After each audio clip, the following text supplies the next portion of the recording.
नमस्कार मेरे प्यारे दोस्तों, मैं विमल सेन एक बार फिर से आप सबके बीच में। दोस्तों, आज मैं आपके लिए लेकर आया हूं उसी क्रम में तीसरा मॉडल पेपर आर्मी के लिए। और हम इसी क्रम में बढ़ते रहेंगे और जब तक सिलेक्शन नहीं होगा तब तक हम इसको नहीं छोड़ेंगे। दोस्तों, सबसे पहला आज क्वेश्चन मैं आपके लिए लेकर आया हूं कि गोदान उपन्यास के रचयिता कौन है। आपके पास 3 सेकंड का समय प्रश्न का सही आंसर देने।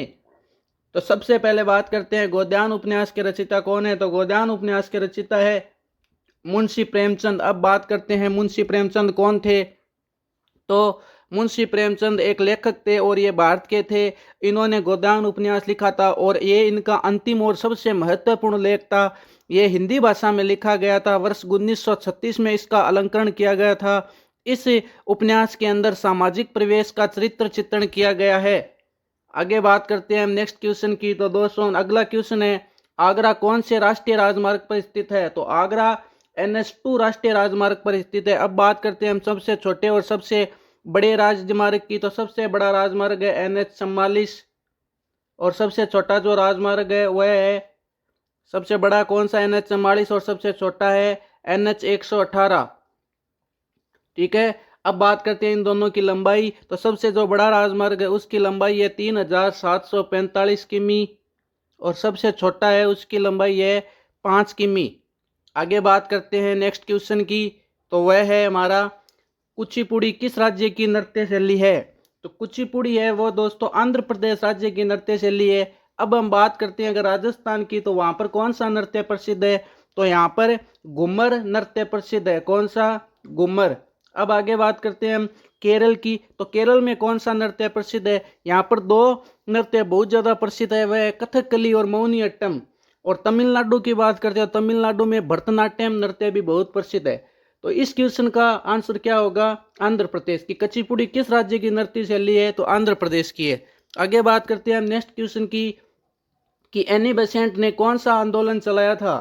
तो दोस्तों, एनी बेसेंट एक लंदन में जन्मी हुई लेडीज है। इनका जन्म 1 अक्टूबर 1847 में हुआ था और ये भारतीय राष्ट्रीय कांग्रेस की अध्यक्ष भी रह चुकी है। इन्हें होम रूल आंदोलन चलाया था जिसमें लोगों की चेतना का संचार किया गया था। कौन सा आंदोलन चलाया था? होम रूल आंदोलन। नेक्स्ट क्वेश्चन की बात करते हैं कि शहीद दिवस कब मनाया जाता है। तो दोस्तों, इसका आंसर होगा 30 जनवरी। अब बात करते हैं शहीद दिवस क्यों मनाया जाता है। तो शहीद दिवस महात्मा गांधी की मृत्यु हुई थी इस दिन। 30 जनवरी 1948 को नई दिल्ली के अंदर महात्मा गांधी को नाथूराम से गोडसे के द्वारा गोली मार दी गई थी, जिनकी कारण इनकी हत्या हो गई थी। और इनका जन्म 2 अक्टूबर 1869 को पोरबंदर नामक स्थान पर हुआ था। ये स्थान गुजरात के अंदर है मेरे दोस्तों। अब बात करते हैं इनका जीवन परिचय। तो इनकी पत्नी का नाम था, पत्नी का क्या नाम था बताओ। इनकी पत्नी का नाम था कस्तूरबा गांधी और इनकी माता का नाम था पुतलीबाई और इनके पिता का नाम था मोहनदास करमचंद गांधी। और गांधी जी के 4 पुत्र थे दोस्तों। इतनी जानकारी आपके लिए बहुत ज़्यादा महत्वपूर्ण है गांधी जी के बारे में। आगे बात करते हैं दीपिका कुमारी किस खेल से जुड़ी है। तो दीपिका कुमारी है वह दोस्तों तीरंदाजी से जुड़ी है। इनका जन्म 13 जून 1954 में रांची के अंदर हुआ था। झारखंड की राजधानी है रांची। इन्हें अर्जुन पुरस्कार और पद्मश्री पुरस्कार से भी नवाजा जा चुका है। अब बात करते हैं किस गति नियम को जड़त्व नियम के नाम से जाना जाता है। तो गति का जो नियम है वह पहला नियम है। आगे बात करते हैं, अगला क्वेश्चन है, आपके पास 3 सेकंड का समय भी है इस क्वेश्चन के अंदर, कि किसी परमाणु के रासायनिक गुणधर्म किस पर निर्भर होते हैं। तो परमाणु के रासायनिक गुणधर्म संयोजकता पर निर्भर होते हैं। किस पर निर्भर होते हैं? संयोजकता पर। अगला क्वेश्चन है, तरल सभी दिशाओं में समान दबाव पारित करता है, यह कथन किससे संबंध रखता है। तो यह कथन पास्कल के सिद्धांत पर संबंध रखता है। आगे बात करते हैं मानव की सर्वैप्रास क्या है। तो मानव की सर्वैप्रास है 20 हर्ट्ज से 20,000 हर्ट्ज तक। आगे बात करते हैं ए बी से 7 वर्ष बड़ा है। 4 वर्ष पश्चात बी की आयु ए की आयु से आधी हो जाएगी। तो उनका वर्तमान आयु का योग कितना होगा। तो उनकी वर्तमान आयु का योग होगा 13 वर्ष। हाँ, तो अगला क्वेश्चन है हमारा कि 1 से 100 तक के प्राकृतिक संख्याओं का माध्य क्या होगा। अब देखो इसको हम सूत्र से करते हैं। एक आपको साधारण सा सूत्र लगाना है। सूत्र क्या है, n+1/2। ये प्राकृतिक संख्याओं का माध्य ज्ञात करने के लिए लगाया जाता है। तो n हमारे पास कितने हैं, 100 + 1/2।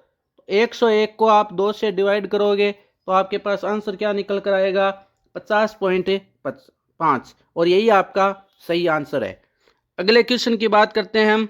नेक्स्ट क्वेश्चन की, किसी घन के दो विकर्णों के बीच का कोण क्या होता है। तो किसी घन के दो विकर्णों कोण का बीच होता है दोस्तों 90 डिग्री। आगे बात करते हैं, 22,801 का वर्गमूल क्या होगा।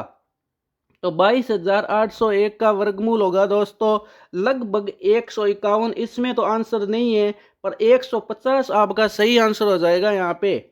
आगे बात करते हैं, एक गोला जिसकी त्रिज्या 4.2 सेमी है तो उसका आयतन क्या होगा। तो गोले की त्रिज्या ज्ञात दी हुई है, आयतन ज्ञात करना है आपको, तो 310 सेमी इसकी क्यूब आंसर आ जाएगा। आगे बात करते हैं, 160 मीटर लंबी एक रेलगाड़ी 90 किमी प्रति घंटे की चाल से 440 मीटर लंबे पुल को पार करने में कितना समय लेगी। तो यहाँ पर देखो आपको कुछ नहीं करना, सिर्फ 160 + 440 को आप काउंट कर दो, ये कितने आ जाएंगे, 600।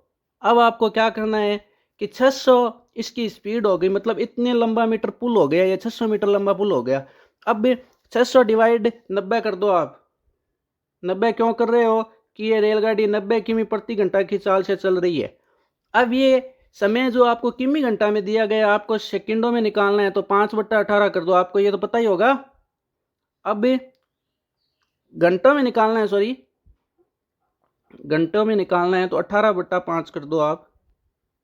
इसको मैं एक बार वापस करता हूं रो करके, सॉरी ये कितने आए थे हमारे पास, 600 बट्टा 90 मल्टीप्लाई, किमी घंटा में निकालना हो तो 18/5 और मीटर सेकंड में निकालना हो तो 5/18। ये कितने हो जाएंगे, 5, और 5 को 5 से मल्टीप्लाई किया 25। 600 को 25 से डिवाइड करोगे तो आपका आंसर निकल कर आएगा 24 सेंटीमीटर। ठीक है, समझ गए होगे मेरे ख्याल से। और देख लेना एक बार वापस आगे, यदि किसी संख्या का 23% 46 है तो वह संख्या ज्ञात करो। साधारण सा क्वेश्चन है कि किसी संख्या का मान लो 23% 46 है तो वह संख्या क्या होगी, तो वह संख्या होगी 200। ये तो सबको आता होगा। नेक्स्ट क्वेश्चन है, दिनेश ने कुछ 16% साधारण ब्याज पर 3 वर्ष के लिए उधार लिया और 11,360 रुपये लौटाए। 3 वर्ष बाद लौटाया तो उधार कितना लिया था। इसके लिए एक आप साधारण सा सूत्र लगाना है। सूत्र है मिश्र धन इंटू 100 डिवाइड बाई, ये 100 है, 100 प्लस ब्रैकेट दर प्लस समय, ये सूत्र है दोस्तों। अब देखो आपको क्या करना है कि मिश्र धन है आपके पास कितना है, 11,360 इंटू 100 बट्टा 100। 16 को 3 से मल्टीप्लाई करा दो, ऐसे करके दिखाता हूं मैं। देखो आपको ये लिखा मैंने 11,360 इंटू 100। अब नीचे मैंने क्या लिखा था, 100 प्लस दर इंटू समय। तो दर इंटू समय, तो 16×3 = 48 और ये कितने हो गए, 148। इनको आप काट दो, ये कितना आएगा निकल कर आपके सामने, ये आपके सामने निकल कर आएगा 7,675। आपको इन हल करे हुए तो ये कितना निकल कर आएगा आपके सामने, आंसर 7,675। आगे बात करते हैं हम, यदि log 10 इंटू बराबर 2 है तो x माइनस का मान क्या होगा। तो x माइनस का मान होगा दोस्तों 100। इसका एक सूत्र है, वो आप देख लेना, वरना मैं बता दूंगा, पूरा टॉपिक करवाऊंगा तब। आगे, किसी विशिष्ट कार्य को करने के लिए कौन सी दूसरी कुंजी के साथ कॉम्बिनेशन में प्रयुक्त की जाती है। तो विशिष्ट कार्य करने के लिए कंट्रोल कुंजी कॉम्बिनेशन के रूप में प्रयुक्त की जाती है। आगे बात करते हैं, कंट्रोल शिफ्ट प्लस अल्टर को किस कुंजियों के नाम से जाना जाता है। तो इनको मॉडिफायर कुंजी के नाम से जाना जाता है। किस कुंजियों को, मॉडिफायर, मतलब ये किसी चीज को मॉडिफायर करने के लिए योग्य होती है।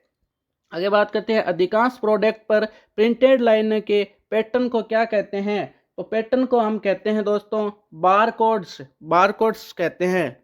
आगे बात करते हैं आपके कंप्यूटर में बिल्ट परमानेंट मेमोरी को क्या कहते हैं।